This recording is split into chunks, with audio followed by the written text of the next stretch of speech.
If you are at a point where you feel like the innovation team is unmoored, you do probably need to go back and think about how this fits into your overall strategy.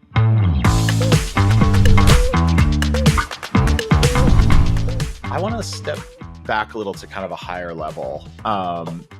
And, you know, these executive conversations that you do have about what is the right innovation approach or portfolio of innovation approaches. How does venture building fit with build by partner, et cetera? Because that's I get asked this a lot, and this is a tough set of questions. And so you talk about failure modes, and I will tell you, I've seen quite a few and up and down, but I will tell you one that I have lived personally and that I see over and over and is a really tough one for me and is very classic is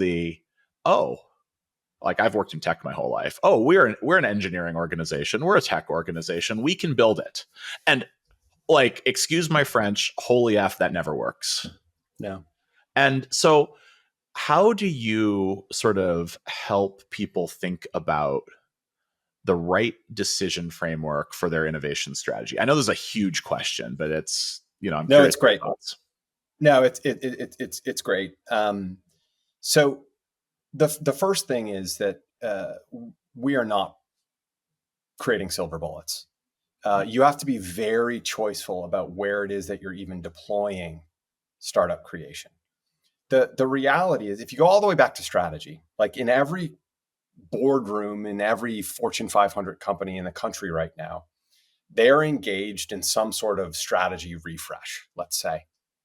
And maybe they're doing it themselves. Maybe they've brought on some really amazing consultants that help clarify the choices that they need to make. Yep. But in 100% of those efforts, they are saying you have to do new. You've got to be innovating. Yes. The problem is they'll tee up really great opportunities of the kinds of new that they can do. And where it falls short, if we're being honest, are the tactics of how. Yes. How is it that you're going to do that? The single most helpful framework that I've found goes back to the idea of core versus adjacent versus transformational innovation. Yep. And other firms might use like the Horizon 1 versus Horizon 2 versus Horizon 3. But don't get me started. I want to come back to that because I think that's a dead framework now. There's my hot take. I would be fine with that. So we talk about the core versus adjacent versus transformational. We think it is a helpful heat map to tell you when and where you should be thinking about build versus buy versus partner. Yeah. And our argument is that innovation teams are actually really, really good at innovating within the core.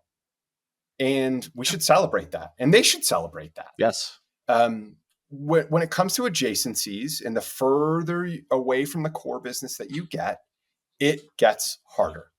And it's a question of where are you starting? If you're starting from within the core business itself, like you're always going to be stuck in that gravitational force. You're just gonna. I'm not going to say that it's 100% failure rate, but it's not high. And so our model says, hey, up here where there be dragons with transformational innovation, for some of those problems, a startup might be the more logical endpoint. Yep. Because the startup itself will avoid that gravitational field. And it'll allow you to get the benefit of solving a problem, the upside of something that could grow to be tremendously powerful, but you leave it alone. And that's the how. For some things, that is the how. Leave it alone. Yep. It is interesting. I think you hit on something pretty important, right? And that is that it's relatively easy to present your innovation choices. Like there aren't that many approaches out there to driving enterprise innovation. It's relatively easy once you've made the decision to either execute yourself or find partners to execute with. I'm doing venture creation. I'm doing an open innovation play. I'm doing an accelerator, whatever it is that I'm doing, right? Building in-house. I do think that decision moment is where a lot of executive teams struggle, and they struggle to find advice that they can trust, right? To help them really understand, like, well, is this thing actually core or adjacent? Yeah. Maybe that's not fair. People know that, but like to really make a set of decisions, that's where I get so much inbound from people just being like, am I making the right decision? how do you help people navigate that with confidence? Like, do you bring examples? We do, and I would agree with your point that you don't even know if it's core or adjacent or transformational, because if you took any one problem in the suite of solutions that might exist for that, depending on how you cast them, Yeah, they yeah. might be a core solution or they might be a transformational solution. I So literally lived that in a software engineering sure, organization where we thought it was core, and it wasn't because we were framing it incorrectly. Like, yeah, that's super fair to point out, because that was a traumatic moment in my career. yeah, and but I experienced, even now with high alpha innovation, that there are times when actually the instinct to come seek us out is because they were working on something that they thought was core, Mm-hmm. and then it didn't have a home because it grew to be something that wasn't quite right for any one business unit leader, for example, to take over.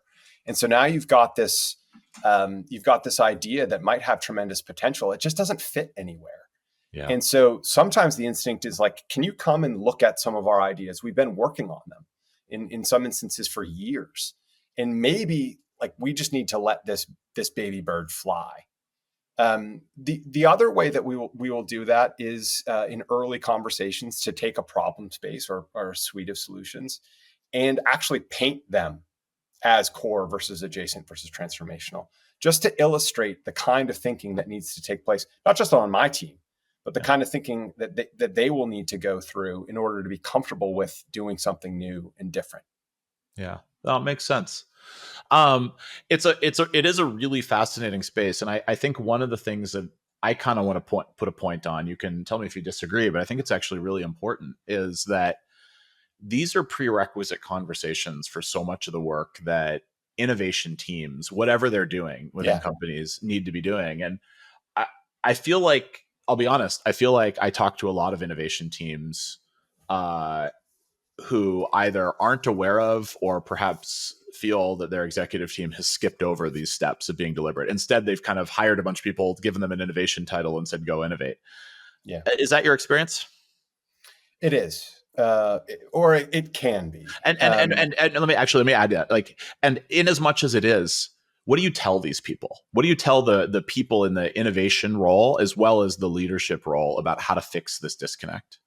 Yeah, the single most helpful advice that we can give them is if you are at a point where you feel like the innovation team is unmoored, you do probably need to go back and think about how this fits into your overall strategy. That is like there are instances where we would be excited to work with a partner, an amazing brand, an amazing company. We could do great things together. But if you do not have that connectivity back to like top cover, it's pretty important to go back and say, how does this fit in? Yeah. And if it doesn't fit to the strategy, it can make us a little bit nervous. And for the same reason that it's probably making that innovation officer nervous or their team.